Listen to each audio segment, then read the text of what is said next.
Sesión, amigos y amigas, vamos a trabajar con el tema del papel que desempeñan las organizaciones internacionales.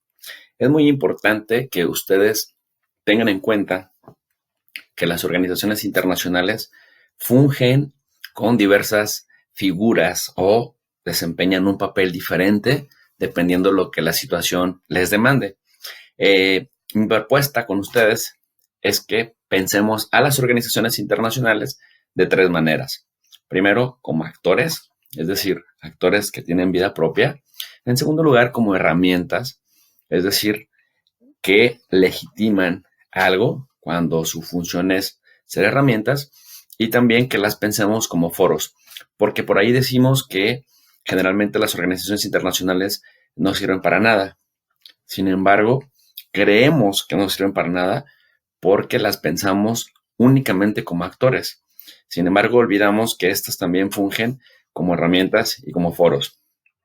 Si las pensamos como herramientas, nos preguntaríamos, ¿herramientas para qué o de qué tipo? Bueno, pues yo quisiera compartirles que tenemos las organizaciones internacionales como herramientas de equilibrio del poder.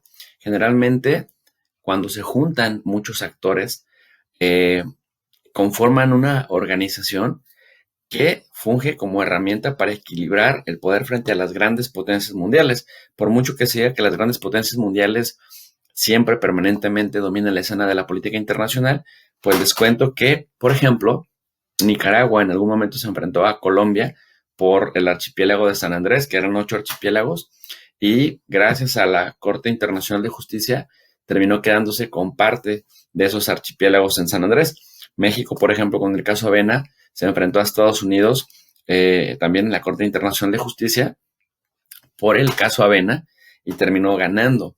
Estados Unidos ahora empieza a respetar el tema de los condenados a muerte, 52 personas de origen mexicano inicialmente, ahora creo que son como 56, que sin el debido proceso Estados Unidos los detiene, no llama, digamos, a la red consular mexicana para que les den la debida protección, y eso genera que pues prácticamente les sentencien a muerte sin que haya ocurrido el debido proceso, como por ejemplo que la red consular mexicana se hubiera acercado a ellos a brindarles protección. Entonces, amigos y amigas, cuando México mete la demanda en el caso Avena ante la Corte Internacional de Justicia y esta falla a favor de México, ahí tenemos un ejemplo de lo que significa, uno, equilibrar poder, de lo que significan las organizaciones internacionales como herramientas para equilibrar poder. Sirven para intermediar cuando dos países o dos bloques de países no se pueden ver ni en pintura.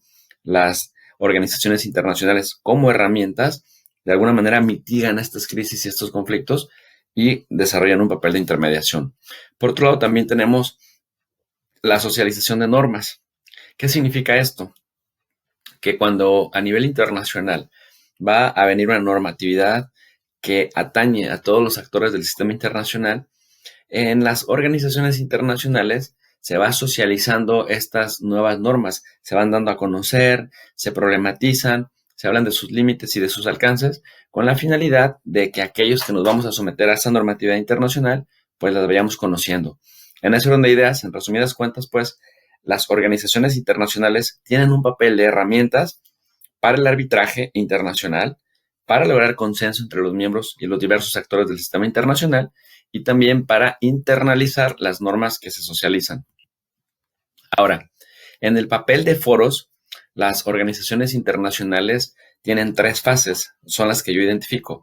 En la primera fase, estos foros difunden ideas, estos foros proyectan imágenes, estos foros normalizan prácticas internacionales que atañen a los diversos actores del sistema internacional para procurar la coexistencia pacífica.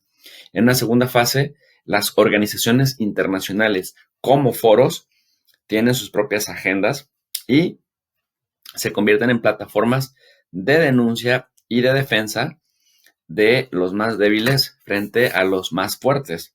Es decir, en estos foros se hacen visibles, se visibilizan aquellos problemas que generalmente ponen sobre la mesa los actores más débiles, problemáticas, por ejemplo, como la trata de personas, como la esclavitud, como la falta de pensiones para adultos mayores, etcétera, etcétera, en donde prácticamente intentan que haya consenso. Por ejemplo, ahí se plantearon también los objetivos de desarrollo del milenio, la Agenda 2030, en donde finalmente hay una, digamos, explosión o un mayor alcance de los contenidos de estos objetivos y prácticamente se socializan, como ya decíamos, para toda la colectividad. Una vez que toman el papel de foros, se da una identidad colectiva en una tercera fase de todos los miembros que hacen parte de él. Es, por ejemplo, amigos y amigas, como cuando ustedes, por ejemplo, hacen parte de un club. En ese club tienen que seguir con esas reglas y una vez que las siguen, ustedes adquieren sin darse cuenta o sin percatarse una identidad relacionada con ese club. Luego entonces acá pasa algo similar, ¿no? Cuando los actores forman parte de organizaciones internacionales, se empiezan a identificar con la misión, con la visión, con los valores que pregona esa organización internacional. Generalmente la mayoría están destinadas a combatir la pobreza, a fomentar el desarrollo, a consolidar la cooperación internacional en aras de buscar la coexistencia pacífica. Como actores, quizás es aquí en donde más limitaciones les hemos encontrado, pero es importante señalar que como actores, las organizaciones internacionales tienen personalidad jurídica propia, tienen órganos propios permanentes. Por ejemplo, cuando hablamos de la personalidad jurídica propia, las Naciones Unidas tienen una personalidad que es distinta de la personalidad de cada uno de los miembros que las componen. En el caso, por ejemplo, de los órganos propios permanentes, hablaríamos de la Corte Internacional de Justicia, del Consejo Económico y Social, del Consejo de Seguridad, de la Asamblea General, del Consejo de Administración Fiduciaria, de la Secretaría General.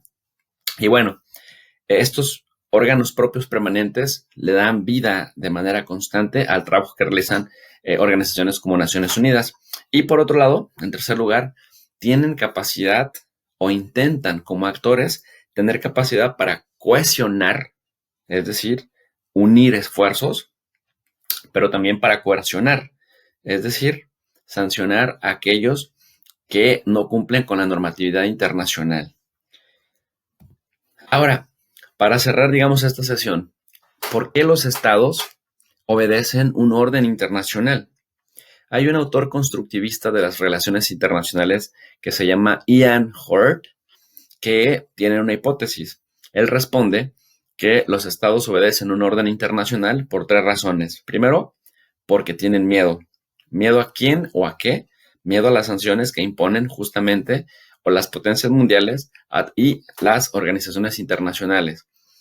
Cuando se da por autointerés, significa que a los estados les conviene obedecer porque se identifican con ciertos principios o con cierta normatividad y entonces, pues, intentan con ello escalar posiciones.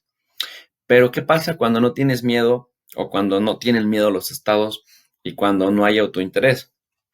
La tercera manera de obedecer un orden internacional es porque se percibe legitimidad de dicho orden. La legitimidad, decía Max Weber, es la percepción que tiene una comunidad del derecho de alguien o de algo a ostentar autoridad en razón de que se apega a un marco aceptado por esa comunidad, por los miembros de esa comunidad. En ese orden de ideas se obedece el orden internacional que generalmente las organizaciones internacionales promueven justamente porque se le percibe como legítimo. ¿Hasta aquí alguna pregunta, amigos y amigas? Bueno, entonces, en conclusión, los estados obedecen un orden internacional por miedo, por autointerés y por legitimidad al orden. Este orden básicamente se encargan de consolidarlo las organizaciones internacionales que tienen tres tipos de papeles. Juegan como foros, juegan como actores y juegan como herramientas. Como herramientas intentan legitimar prácticas, como foros se convierten en plataformas de denuncia y defensa de los más vulnerables frente a los más fuertes en el sistema internacional, y como actores tienen una personalidad jurídica propia diferente a la de cada uno de sus miembros. Bueno, amigas y amigas, hasta aquí dejo esta sesión. En la descripción del link les dejo las lecturas que me parecen pertinentes para que ustedes puedan profundizar en la medida de lo posible en esta sesión y en otras más.